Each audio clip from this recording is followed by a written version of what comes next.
आप ही के शहर नागपुर में मेरे बड़े अच्छे मित्र हैं डॉक्टर विनोद आसूदानी, जिन्होंने एक इतिहास रचा है कि जो थ्रू आउट फर्स्ट क्लास रहे। और मैं बताना चाहूँगा कि यूपीएससी एग्ज़ाम में जो 3% का रिज़र्वेशन है वो उन्हीं की वजह से है कि वो आईएएस की परीक्षा में बहुत अच्छे अंक से लाए थे, लेकिन यूपीएससी बोर्ड ने कहा कि हम आपको आईएएस नहीं बना सकते। तो उन्होंने इस बात की लड़ाई सुप्रीम कोर्ट तक लड़ी और 9 साल बाद ये निर्णय आया कि यूपीएससी को 3% का रिज़र्वेशन यूपीएससी एग्ज़ाम्स में देना पड़ा। तो आपके लिए बहुत सुनहरी राहें हैं कि आप हर जगह अपनी प्रवीणता, अपनी योग्यता का प्रदर्शन कर सकते हैं। महेंद्र सर ने आयकर विभाग के लिए कहा, तो मैं 2-3 बातें बताना चाहता हूँ। क्योंकि हमारा टैक्स का विभाग है तो हम टैक्स वसूलते हैं, लेकिन उसके साथ ही कल्याणकारी योजनाएं, कल्याणकारी बातें भी होती हैं। उसमें से तमाम तरह की छूट और ये सब भी होती हैं। तो दिव्यांगजनों के लिए जहाँ डिसेबिलिटी है, डिफरेंटली एबल्ड हैं, वहाँ पर भी एक 50,000 रुपये की इनकम टैक्स में भी छूट दी गई है। तो वह भी उनकी आवश्यकता को देखते हुए किया गया है।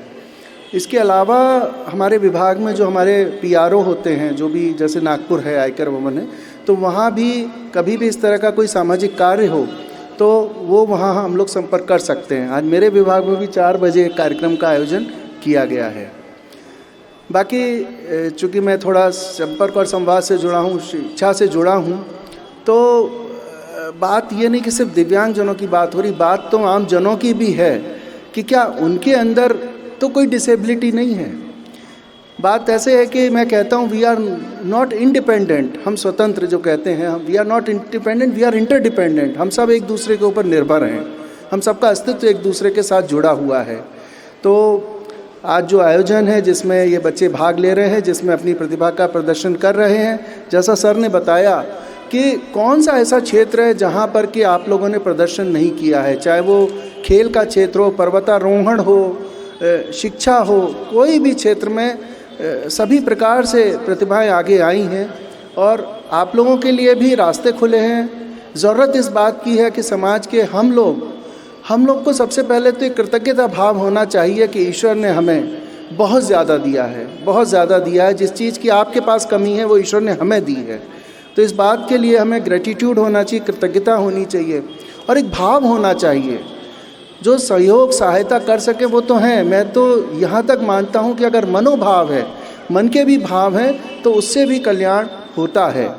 तो निश्चित रूप से बच्चे, आप लोग और सब जुड़े हुए टीचर्स, क्योंकि इसके लिए बहुत एक्स्ट्रा एफ़र्ट, बहुत ही ज़्यादा एफ़र्ट करना पड़ता है, तो उन सबको मैं नमन करता हूँ, टीचर्स को नमन करता हूँ। आप लोगों के साथ जुड़े हुए वो सभी पेरेंट्स